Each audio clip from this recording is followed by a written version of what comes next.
Hello everyone, this is Grace. It is November the 2nd, 2021, and we're going to be taking another look at the scientific explanation for the seasons. And we're using the same logic from the video on YouTube that I referenced before.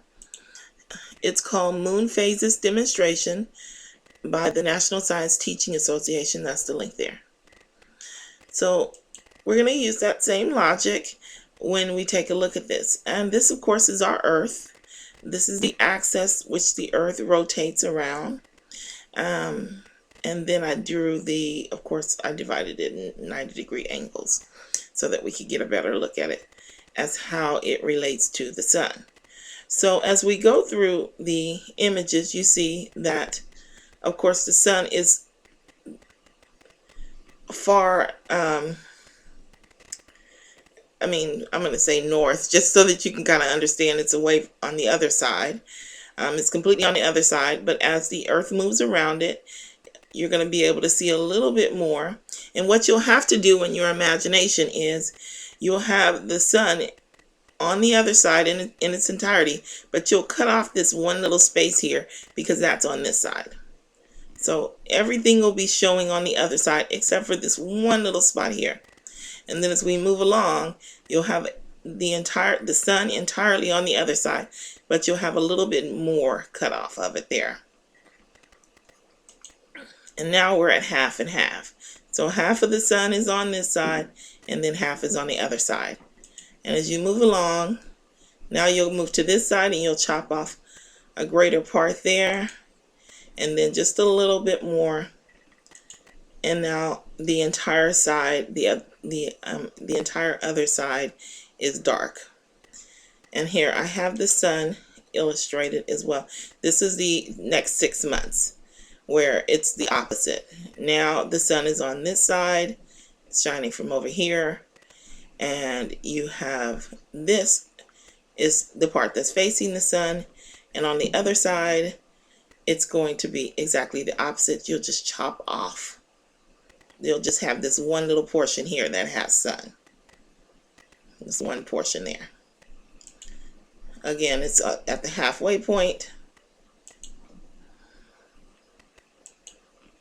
And this, again, is the opposite. Now, the sun is in its entirety over here, and you'll just have this one part chopped off of the side on the opposite view.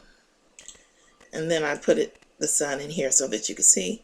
This is the opposite side, has 100% sun, and we have none. There's a little bit there. So the opposite side is almost entire sun, except for this portion there. And then there's the half. And as it moves around the sun, you can see. Okay, so let's go back because I wanted to discuss the seasons with you.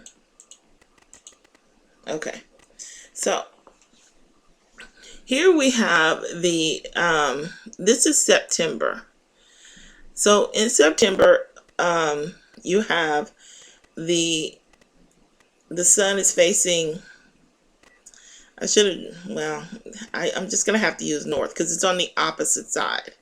And so when the sun rotates, as the Earth rotates, the sun is going to be hitting all of this Earth as it rotates.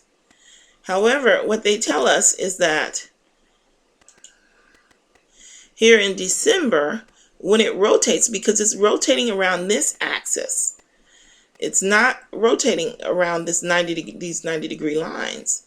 So they tell us that this portion right here is not going to see the sun, as well as this little portion here, because of the 23-degree angle. It's 23.5 degrees, this angle is. And so when it rotates, this portion never sees the sun. I didn't test that. I just used the same logic that they gave us in the video, the experimental video. And using that logic, this is December.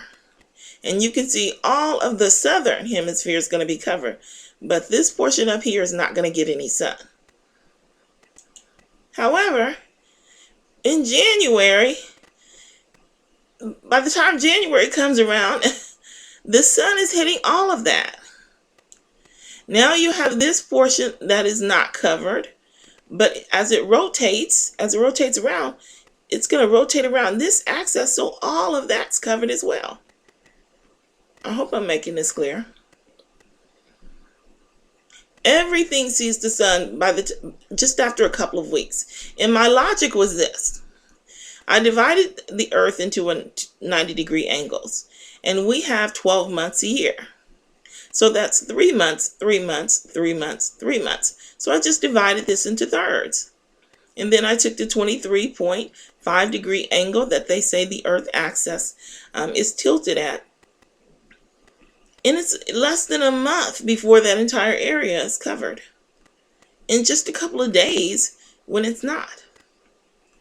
So, and I'll show you here. That's April, May, June. So June, the same thing applies to the southern hemisphere. It has no coverage for that 23-degree angle, and as well as as it rotates, it's going to miss that. They're not logic, not mine. I didn't test it. I just took their word for it. But by the time you make it to the next month, oh, well, hold on. By the time you make it to the next month, you can't see it. You'll have to imagine. The other side is covered except for this small portion here. It's going to be the equal size to this. So this portion here is not going to be covered, but it's still going to, rotating on its axis, it's still going to cover the southern hemisphere. So logically, I automatically thought to myself, okay, well, what causes the snow? Well, I watched a lot of videos. I know what causes the snow for us, but logically thinking, I'm saying, okay, well, what causes the snow? They don't give you an explanation for the snow and the cold weather. It's just supposed to automatically be assumed or something that because there's no sun hitting that spot for a month or whatever, that it's just going to automatically be cold and start snowing. And I don't know what the logic is that they have for giving that. They tell us that we are sitting on a core of hot lava. There's nothing in the atmosphere that would cause that type of freezing. But it is what it is. I'm giving you the information that I have. I could not find an explanation for the cold weather. So that's all I have for you in this video. I hope it was helpful, and I'll see you in the next video. Bye.